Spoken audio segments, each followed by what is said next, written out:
And welcome back, everyone, here to Live Now from Fox. I'm your host, Mike Pache. Thanks again for continuing to join us. We want to talk about this top story that has been really our top story the last couple of days, no doubt, as we're in day 4 here of the search for Nancy Guthrie. The family continues to hold out hope. We are waiting for more updates coming from Pima County. That is expected to happen in the early afternoon tomorrow. But we want to continue to break down the latest with TMZ, always doing a great job of keeping us up to date on this story. Let's bring in TMZ's Branson Quirke now joining us here. Branson, what do we know right now in this investigation? I mean, right now there is not much of an update. I mean, the really big development that we spoke about yesterday is this alleged ransom note that came into media outlets, including TMZ. We got an email with this anonymous ransom alleged note that on this ransom note, it asked for a lot of money. There was a Bitcoin address on that note. We confirmed that it was a real Bitcoin address, immediately sent it off to the Sheriff's Department, the Pima County Sheriff's Department, who then took all the information from us in terms of details on that note. Can't give away too much information, but it did describe different items inside of Nancy's home to allegedly try to prove that this person was responsible for this, to prove that. In terms of the investigation as of today, they did release a statement. The Pima County Sheriff, they released a statement saying that as of right now, there are no suspects, no possible suspects, despite some reports that came out this morning that it could possibly be the son-in-law. Those reports are not true whatsoever, saying that there are no identified suspects at this time. Yeah, it's just a roller coaster of emotions that no doubt have to be going on for the family there, Branson. I want to talk too about what about this other report here that you guys are handling, where there could be Nancy Guthrie's abduction is possibly linked to a trespassing case in the neighborhood, according to police. What do you guys know about this one?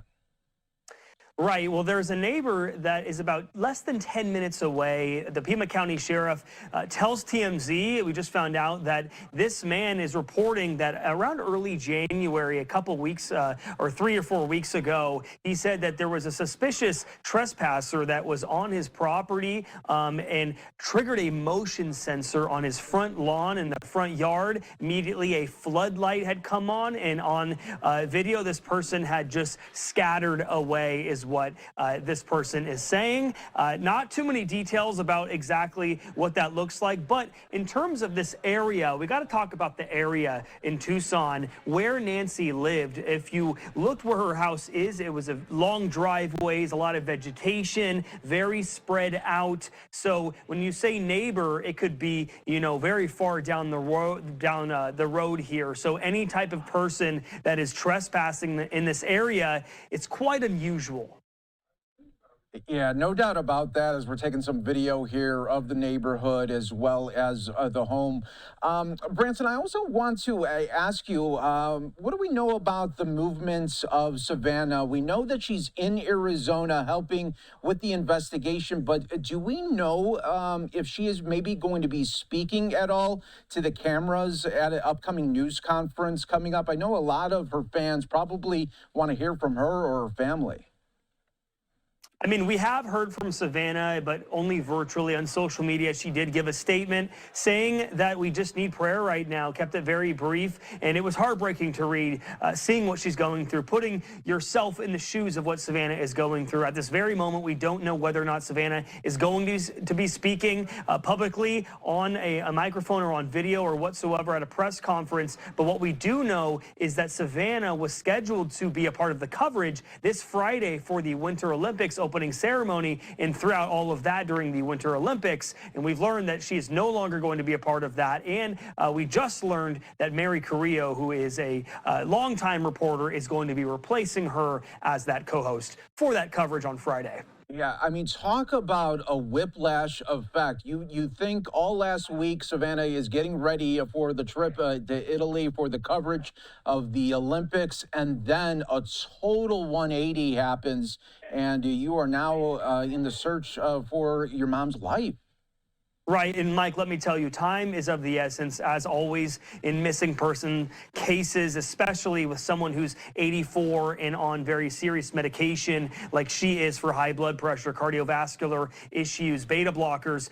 Those medications are no joke, and you need to be taking those daily. Her pacemaker did stop communicating with her Apple Watch early Sunday morning. We know as well that they found blood outside the home and inside the home, and they are taking that and sending it off for forensic testing, and that still has not come back. It is pending, but there's a lot here, and I think once they figure out whether or not, you know, this blood belonged to someone else, hopefully we can go astride in a different direction here.